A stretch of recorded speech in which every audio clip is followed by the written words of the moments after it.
We're back. Hopefully everybody had a chance to read the next section. We shifted gears quite a bit from the first section. The book is moving along at a pretty rapid pace.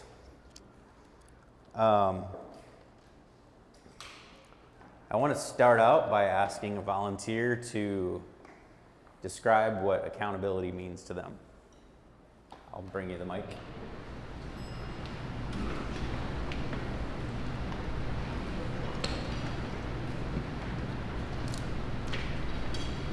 Sure.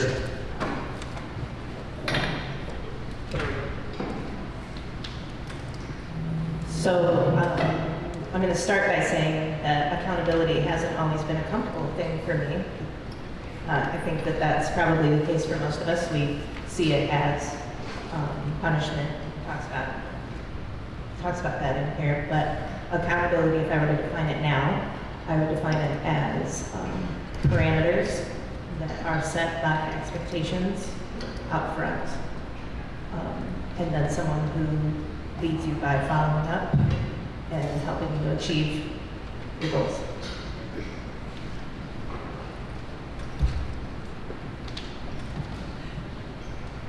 Anybody else? Couple back here. Rod's gonna get the first stab at it. Oh, you have one. Of course. I feel that accountability is taking responsibility for a decision that is made or for an area in the business that you are associated with. So when I make a sale, it's a good sale, and everything goes through. I'm accountable for that. And if it's a bad sale and something goes wrong because the shipping was messed up, I'm accountable for that as well. So it's basically taking responsibility for your actions. For me, accountability is about making a commitment to a project, a piece of work, as well as like that commitment to the person that you are willing to do that for. Commitment to me also is trust. So I feel like when I make a commitment to someone to do something that they're trusting me to do that, and it's my responsibility to own it and to carry it, and then there's emotion attached to it that helps drive not only the accountability side of it for me, but also it just works really well with responsibility. Hopefully I'm summarizing this well. But I guess in summary, it's more of trust and emotion and feeling responsible for someone else. So how about Alex, you want to add one here? I was just going to say that if you're responsible for something, then the way I feel about it is that you're accountable to deliver the results. So the accountability kind of comes along with the responsibility. So what if no one's holding you accountable? Then you're just responsible. Then what could happen?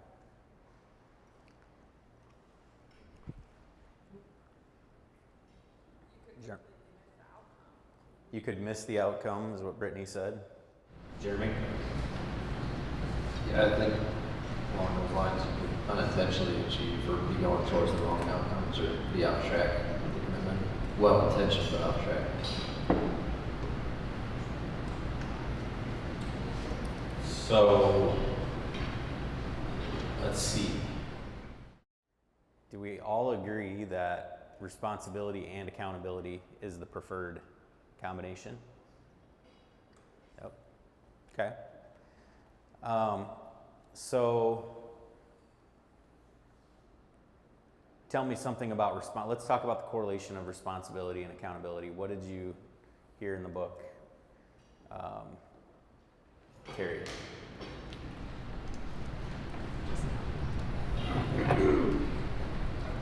I like that responsibility is painted as ownership, and it's more heart-based, and accountability is literally measuring and reporting on results, which is more head-based. Yeah, and then responsibility starts with yourself, and accountability usually involves someone else, right? I think that's true. Kara, you're looking at me intensely. Is that accurate? Yeah, I'm thinking back to one of our vision speakers that talked about accountability and kind of the same things. So,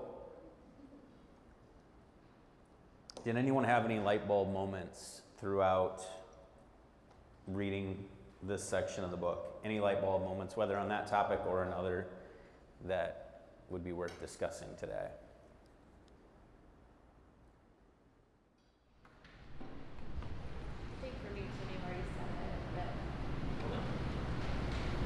I think you already said it. For me, the light bulb was that responsibility is really more internal, and accountability is something that happens externally.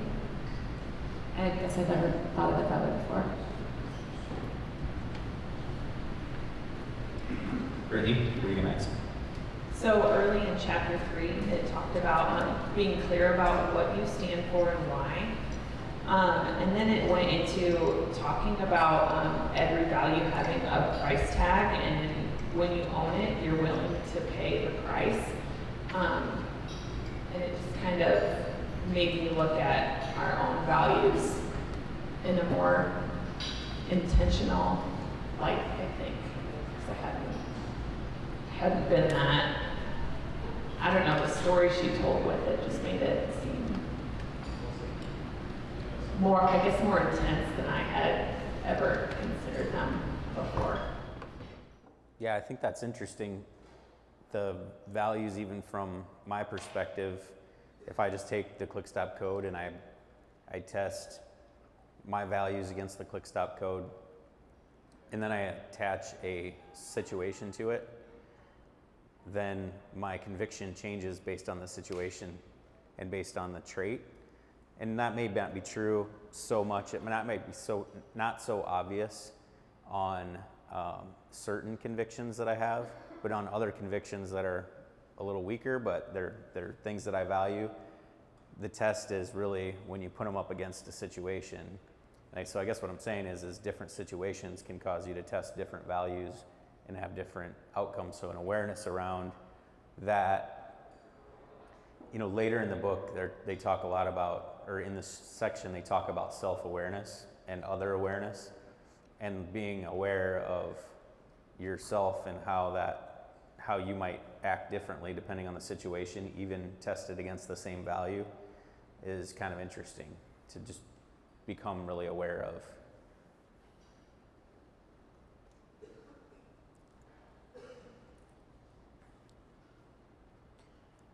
Kirsten, one of the questions that you wrote was identify 3 obstacles that derail awareness, and then some mechanisms to avoid these pitfalls. That was on page 23 that you referenced. So what can cause us to not be aware of any of the 4 levels of awareness or the 4 areas of awareness?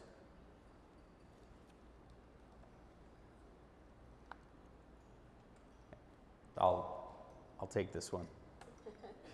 At the obstacles to awareness is the headline on page 23, and it says avoidance, procrastination, excuse making indicate resistance and unwillingness to be aware. So we've probably all seen that. We've done that ourselves for sure. When something is happening and we don't want to get involved with it, we just avoid it. Or we procrastinate. If we were involved, we procrastinate on addressing it until we feel the absolute need to, right? Whatever that looks like. And of course, excuse making. Anytime there's a lack of awareness, until you accept the idea that it's partially your responsibility, it's easy to say, it's easy to make excuses, right? And then you're convincing yourself that you're not responsible.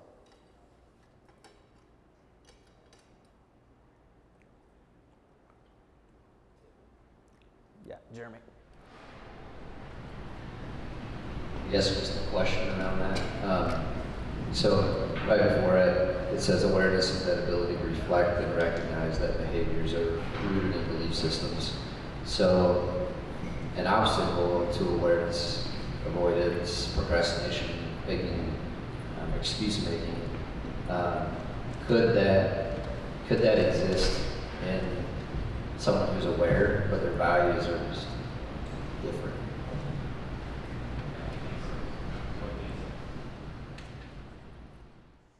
Yeah, I'm not sure this is exactly what you're trying to say there, but when someone's misaligned with values, they could be very aware, but still choose to procrastinate, make excuses.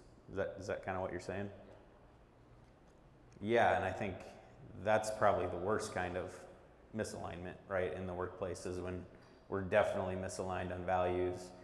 Lacking awareness is one thing, because that's when your peers and when you can self-reflect and you can, but when you're truly misaligned, that's, testing that's really your cue to either consider aligning or moving to something that can be more joyful for you, frankly, right? Like, you'll have a better experience somewhere else. So just think about it that way as well. And especially, I think we have a really highly engaged group here all around the company, and especially right here in this room, but how can you influence people when you witness that, right? How can you influence them to say, well, your choices are to continue complaining or consider adapting your value, whatever that is, right? I mean, these values are not bad, the values that we have, so consider adapting, or just be aware that maybe you might be happier somewhere else.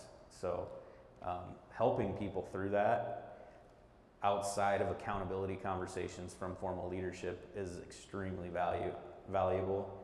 I know some of that happens. I'm sure that's a lot of times things that lead to resignations. People become more self-aware, and it's because someone has made them self-aware, who's helped them see it.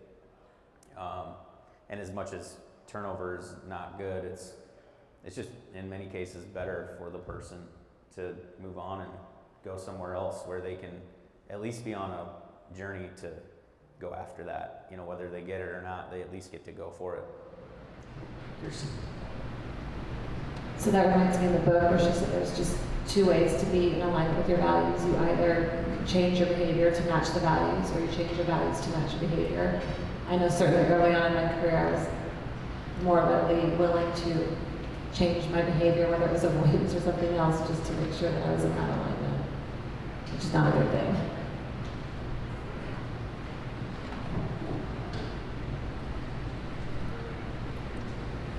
Something that I came across on page 26 that, when we're talking about avoidance and procrastination, that he said was, enlightened perspective would enable him to see these individuals as teachers who could help him develop one of the highest values and from his courage. And that really stuck with me, just seeing obstacles or difficult conversations as a way to develop and, going into it as what can I gain from this. May make it a little bit easier to go into that and become more enlightened. Yeah. That's a really good transition into one of the points I wanted to make today. And I don't know if everyone at least has a phone, if you don't have something to write with, I would assume. But I just want you to all take a minute and pick the first 4 values that come to mind. Whatever comes to your mind, the values that you feel strong about right now in this moment. All right, so you all have at least a couple written down. Your homework, just for yourself, just an action item, something you could choose to do, is to go out and put those to the test. So think about what might be happening later today or tomorrow, sometime real soon, and think about how the values you just stated can be tested during those interactions, whatever those are. And yeah, do that. I think that could be valuable. All right, so I think that could be extremely valuable if you really take the time to do it, for some of you at least, right? I mean, maybe you're feeling good about things and you don't need to, but especially if you're looking for a reset somewhere, this is an opportunity to become really self-aware about a value that you have, and then test it and just see if you're walking the walk and putting it against something, and just make it a point to be really reflective and self-aware of this value.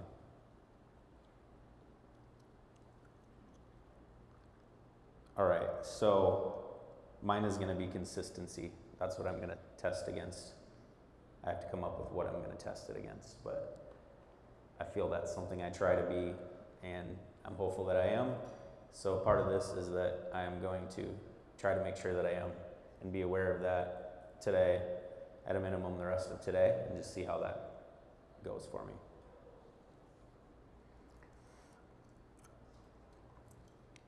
So throughout here, Kirsten, you wrote some questions. Was there, of the 5 to 10 or 19 questions that were written?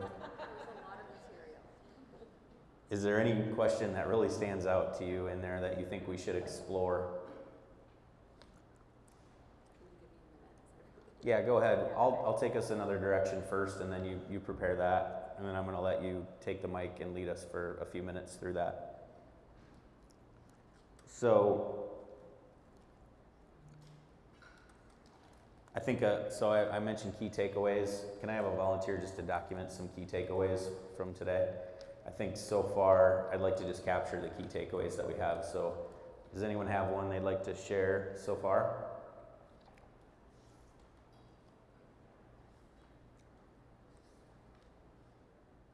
Sarah?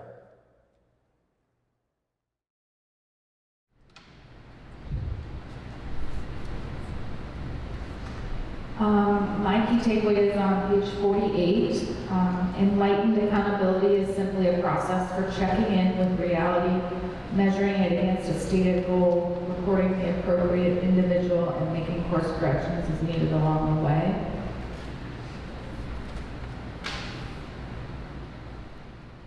So how can you make that concise? Interestingly, I had that underlined. It's the only thing I had underlined on those pages.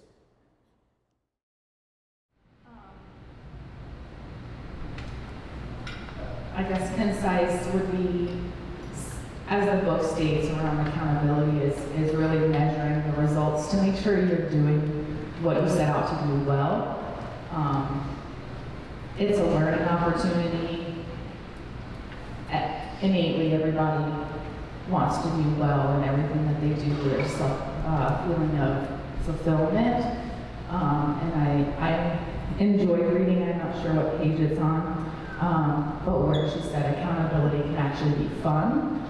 That was an interesting perspective that isn't shared often, and I think the point I made previously, I think that can help add fun to accountability. So, when done well, accountability can be fun? Yes. There we go. Thank you. Is it somebody noting that for documenting these key takeaways? Kara's got it again. Someone, Jeremy has his hand up. Bottom of page 46 says those who are willing to be responsible use accountability as information to tell them when they are on or off course, and they see the person to whom they report as a witness. So I think trust is a huge part of that, right? Like if there's an agreement on what I'm responsible for, and in terms of outcomes, I invite that because I want there to be a witness, because there's some things that I may not be aware, or I may feel confident about something, but they have a witness there to verify is beneficial. So just to go into that conversation with their witness to what they're seeing, that's very legit. Yeah, so I feel like this is safe to say. I know it's true about me, but is it safe to say that at some point in all of our careers we have felt as though accountability is coming from our boss and does not feel good? So is it likely that we're wired to actually have that auto response for the most part? until some other things happen. So what needs to happen in order for that to not be the auto response? Tammy? I think. Oh, sure. Testing? I got nothing. Hold that mute button or That- it's orange, just leave it a quick It's tap. red. Oh, I killed the mic. Nice. So the question is, what needs to happen in order to change that auto response that might be more built into all of us potentially? I think for me, it's trust, and that makes me feel safe, and it feels more like that person wants to help me by holding me accountable, and it feels less scary if they're on my side. Tricia? I was going to say an awareness for ourselves that that is our auto response, so that we can stop ourselves and rethink how we are responding. I was going to say, I think it kind of ties in with what Jeremy was saying, and having the clarity up front, and kind of piggyback off what Sarah said earlier. When it's clear what is expected and what you're going to be held accountable to, then it's almost like setting your own goals and working towards them. So the accountability is almost just somebody checking in with you on whether or not you're hitting those goals you set and agree on. Does that make sense? Rob? I think it also comes from maturity. The younger you are, when somebody gives you some feedback that you don't like, you right away you're defensive because you're telling how I'm supposed to be, how I'm supposed to work. When somebody comes to you with a change or something, an accountability problem, that's the time to grow. And so I think the older we get, and we know what we know, and we need to change what we don't, and the way we do that is by accepting those that change and applying it to the right. So possibly all things equal, in the same exact safe, good feeling environment, the more experience you have, which probably equals maturity, it's, in most cases, is going to cause you to have a better response to it. Given all other facts being equal, more experience. Would we say more positive experience? Because what if it was more negative experience? Could actually quite easily go the other way, right? I think the negative experience is really important. I mean, because that's where you grow. Because if you just concentrate on what you're good at all the time, and muscle memory, all you do is what I'm good at, you're never going to grow. If you stop growing, if you stop learning, you stop growing. And so I think a lot of it is those negative aspects, or not necessarily negative, but the things that you can improve upon. And those are the things that you concentrate. You need to continue to put it into what you know, but you also need to really put it into what you don't, so you can be a well-rounded. You can grow in different aspects of your life as opposed to just those ones that you're comfortable in. It's a matter of being uncomfortable, I guess. Because when you're uncomfortable, you're growing.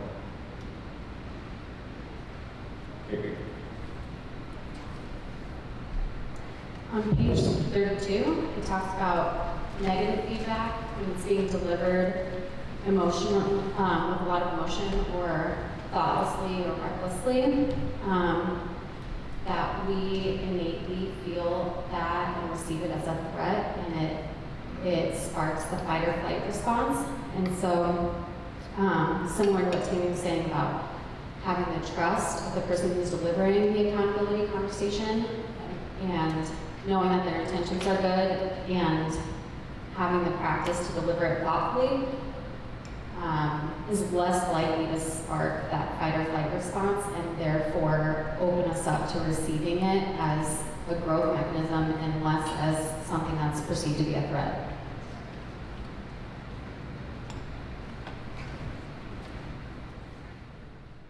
I agree. That's probably one of my favorite parts about this section of the book. Because, you know, we're not spending a lot of time on responsibility today, and that's just, I'm not driving the conversation there because I don't feel like that's all that important for this group. We're a highly responsible group of people. So, however, accountability is really difficult, and the value of being really aware and reflective and good at it as an individual, regardless of what we're doing, is really important. So, Kirsten, are you ready? Yeah, Okay.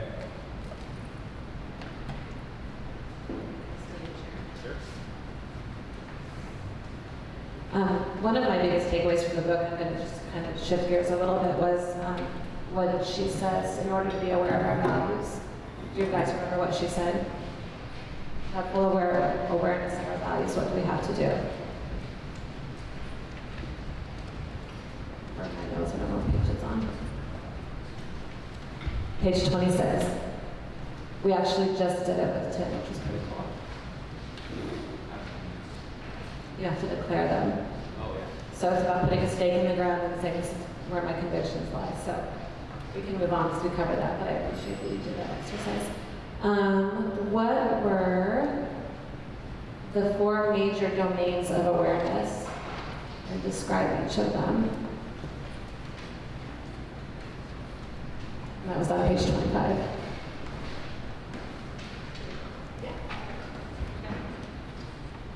Being self-aware, so knowing yourself, other aware, being aware of how others respond, like how Ashley responds to something that I say. Cultural awareness, where I am and how I work within that culture. And spiritual awareness,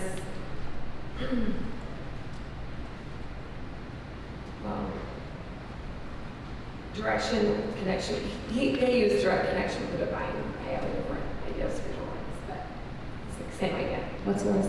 Huh? You know what that is.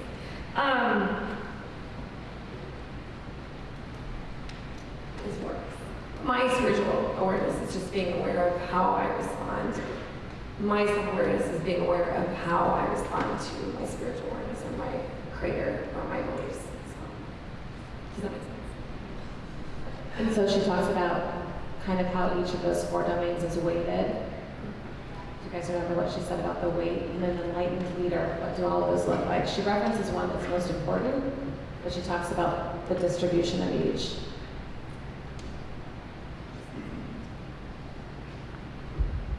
She says balanced. They're all equally balanced, but she definitely highlights one as most important. And why?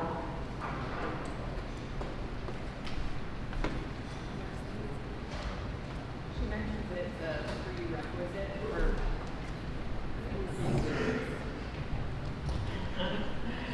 Self-awareness is a prerequisite for personal and professional growth. So if you don't have it, you can't really make any movement. Yeah, and I would just add that it ends up looking deceptive and misaligned with what you state your convictions are, which causes all those problems we talked about last week, feels like. So what do you guys think are some of the benefits of having a real heightened sense of self-awareness? It kind of goes back to what you were saying about when you're delivering that hard feedback, you know, making sure that someone is receptive to it. What are some of the benefits of having a heightened sense of self-awareness? I think self-awareness has a lot to do with being honest with yourself. They described earlier about holding values and having a value, but then not acting or exercising that value. And if you're not honest with yourself, if you don't have high awareness, you may not really know which values you're actually following through with. I'm going to put you on the spot, Jared. So what are some of the things that you do to make sure that your self-awareness is actually accurate? There was a section there where they talked about how your thoughts and emotions can affect you physically. And it honestly, I think, comes down to a matter of frame of mind, of having positive thoughts. Something like 85,000 thoughts a day, and 60% of them tend to be negative or repetitive. If we don't go down that line of thinking, we'll probably have better action on our values. So staying positive mentally. I wanted to add something there. So how about, in that case, another thing that you could do, or that you do choose to do likely, is putting yourself around people that will help you become more self-aware. Those are the people that help us grow, and just making sure you're around those people, and you know, the people around you are helping you, and that would be a good check for everyone as well. Are there people around you that are not helping you, you know, regardless of where you're at, but how can you position yourself to be around people who are helping you more? Just being really aware of that. So I guess moving on to another domain, the other awareness, what are some of the consequences when a leader has an abundance of other awareness? Brittany. I like this. You kind of spoke to this when you were talking about your first takeaways, Kirsten, about yourself early on in your career, but sometimes when you have other awareness, you can lean towards compromising your values for the sake of keeping peace. You guys want to have more?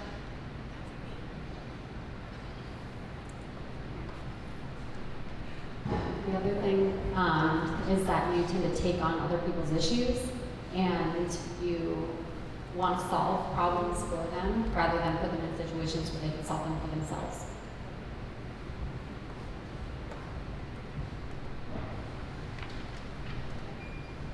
Anyone else have any comments, thoughts?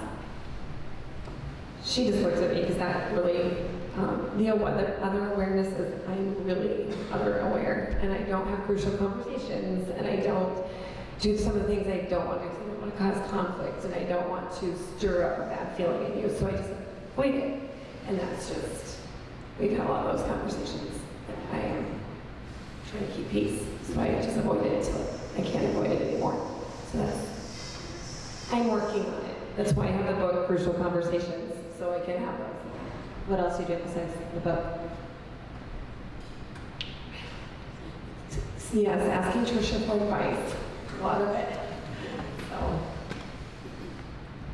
Okay, so on the flip side of having too much other awareness, what if you don't have enough as a leader or as a coworker, as a teammate? And to Tim's point, we're all leaders, so what does that look like though?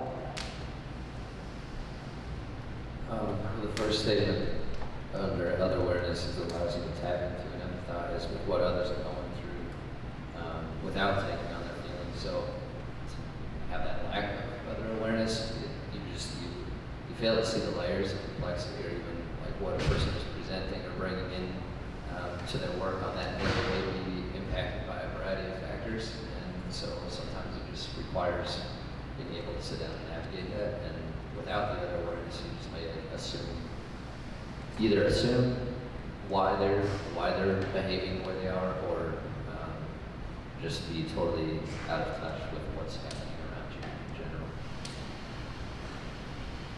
Yeah, so I feel like if you don't have that other awareness, you know, in any conversation there's two people, and if you don't have awareness, you can't interpret how they're taking in that information. You lose credibility as a leader. You can't pivot on a dime if you need to make sure that they truly understand it. It's really just one way, and you're limiting yourself and your perspective. You can't open your eyes to how they're taking in that information.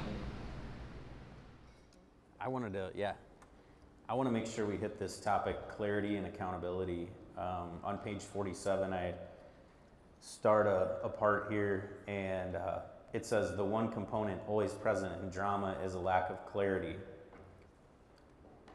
Let me make a distinction. Just because you're not clear does not mean you are creating drama, but I promise that wherever there is drama, there's a lack of clarity. And again, so that clarity can be on one or both sides. If you've been in the Founders Formula training, I think you've heard me talk about that and how seeking clarity is the responsibility of both parties, and this is really aligned with that concept. So I wanted to point that out. And then on that topic of clarity and accountability, where did it go?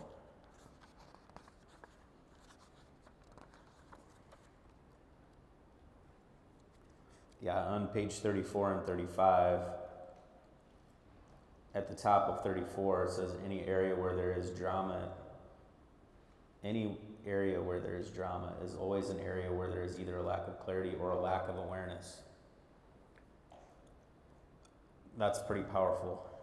If you're clear about what you want, yet you continue to struggle, then I guarantee you have a lack of awareness on some level. So anytime there's lack of clarity, just there is lack of awareness. So that's the responsibility of yourself to be aware of it, and the other person that you're communicating with to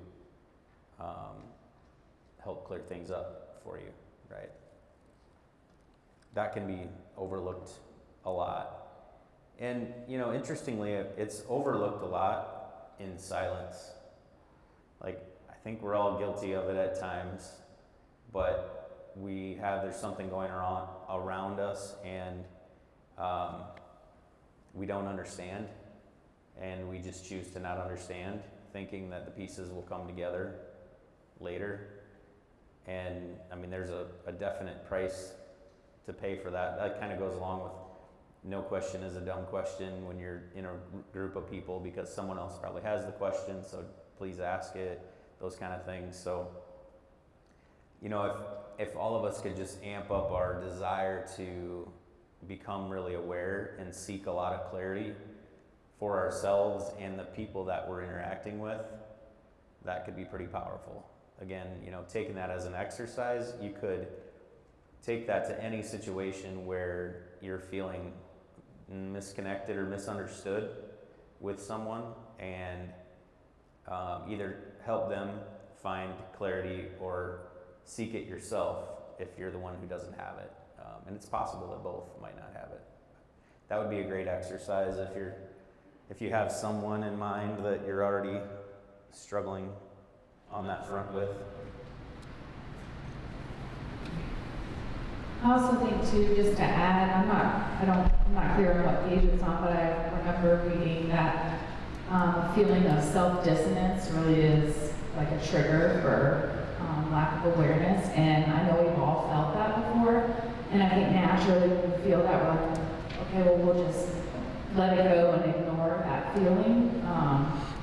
I'm going to practice this myself of using that as a trigger for me to have a conversation with someone now versus later to help with awareness. I see the diagram on that left page there. What page is that? They're on 34.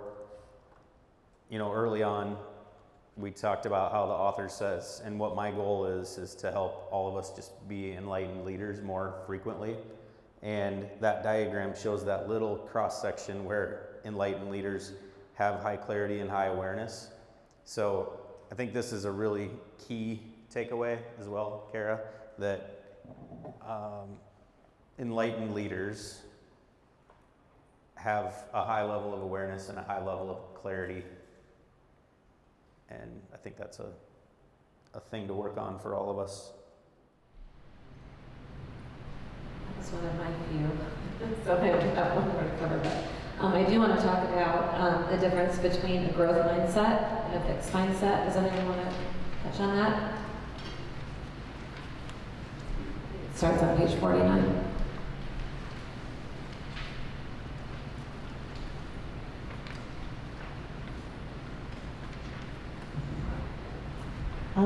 So I look at a growth mindset as the belief that the challenges that I face are in my life to grow me to a better place, whether that's in personal challenges that I face or if that's something work related.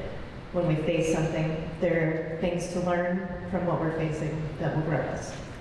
And a fixed mindset, I can't remember exactly what the definition is here, but it's very much like you look at your intelligence level and your knowledge about the task that you're doing, and you believe that you're doing it correctly, and that's the only path to go on.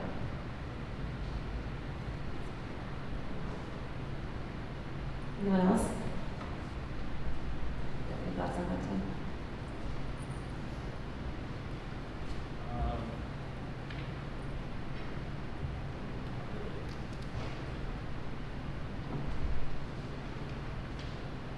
In my mind, that was more about with being in the fixed mindset. I think it takes a huge level of humility to force yourself to stay in that growth mindset. And for me, I coupled it along with overcoming obstacles and wanting to position them in your mind so that they're lessons, like what can I learn?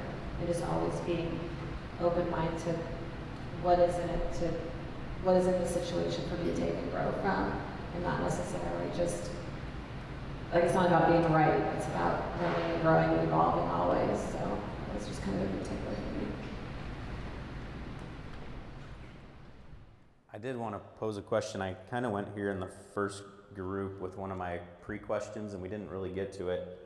So how can we make this actionable? I just gave a couple examples of how we can all do that personally, but let's look at ClickStop as a company, and or if you'd like to address your team or yourself and how we can make some of these concepts actionable. What does that look like?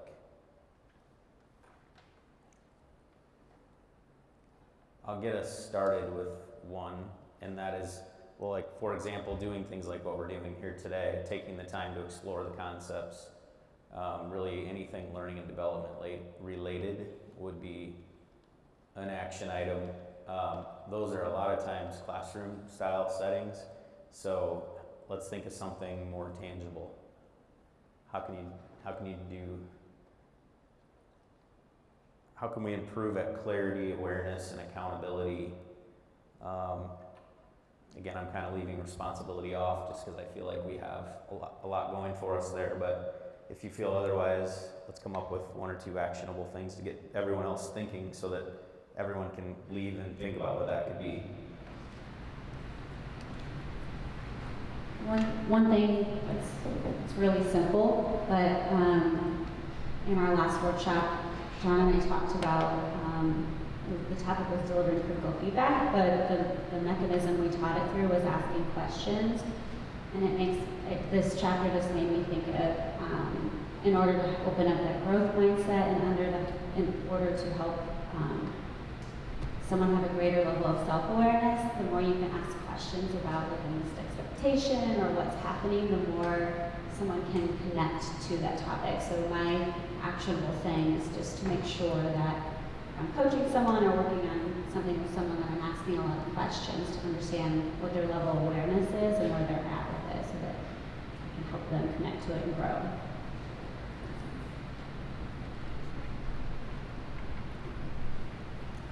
How about anybody else?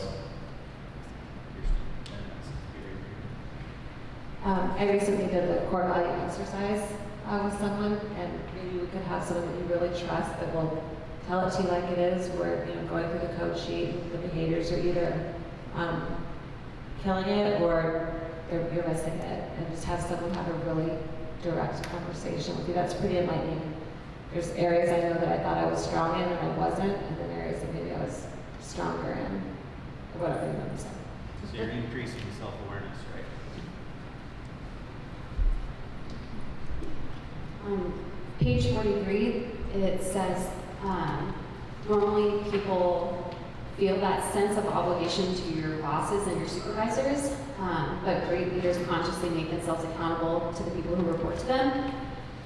So thinking about action items for formal leaders to ask people who report to them what is expected, what they expect of their leader, but then also, you know, for each of us to consider and ask ourselves that question: what do I expect to see and get from my boss? And then be really clear and direct in asking for that and having the conversation and agreeing on what expectations are. And then for all of us to be comfortable providing accountability up to our boss, but also for formal leaders to be comfortable receiving accountability from the people who report to us. So I wanted to point out as well that in this case we have the impact conversations and becoming aware and getting clarity. Like that's a big idea of that tool, is to help us do this better. It creates a format and a template for leaders to use as well, which becomes more formal and less emotional. When it comes to accountability, we have this formalized process that can help us, like, where I have to do this, I'm your manager, I have to go through this exercise with you, and we all acknowledge that it should be good, and hopefully that everybody can experience some positive outcomes there. So if you have an impact conversation, you know, for your own good, make sure that that part goes really well. That could be an action item that everybody could do. Make sure that your clarity, your awareness, and that you use that process to get really clear on what it is that you need to do. And again, that's the idea of doing these every 4 months. In an ideal world, we're going to do those about that often. And it might feel like a lot, and it is a lot. It's a lot of work, you know, for the manager. In some cases, every 4 months now, we have an additional one-to-one, so that takes away work time for everybody. And yet, if you're talking about those things on a regular basis, then you're talking about the right things, because too many times, you know, what Marlene said in the book, which I believe to be true, is that in any case where there's drama, there's a lack of clarity or awareness. And this tool is about helping gain clarity and awareness. So take that really seriously, own your own impact conversation, whether a manager or not, and try to come up with a way to walk away from that impact conversation feeling like you have more answers, more clarity, and you're more aware. All right, so one last, is there anything anyone's been holding on to they want to bring up here before I wind us down? All right, so let's hit key takeaways. Kara, how many do you have? Is there 2, 3? Taking notes. So I guess your 2 big ones were enlightened leaders have a high level of clarity and awareness. And we should always be working to be better at that. And the other one would be when done well, accountability can be fun. Yep. So accountability can be fun when done well, and that we should all seek a high level of clarity and awareness. What else did we hear today that we can capture? The idea here is that we'll just breeze through these on our last session and follow up on it from that angle. Or anyone, feel free if you feel like you captured a key takeaway. I'd like to try to narrow it down to there's probably 4, 5, 6 concepts in this chapter, most likely. Yeah, there was a lot.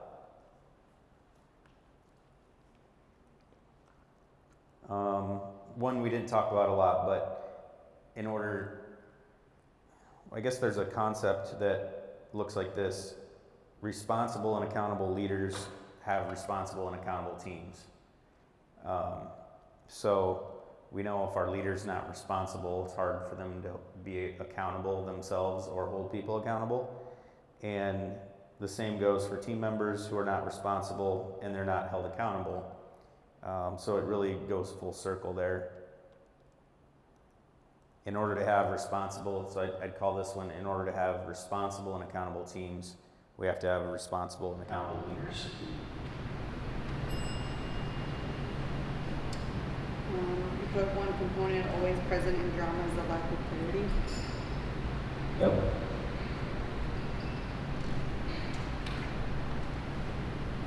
I think this is a good way to look at it. Responsibility comes from the heart and accountability from the head.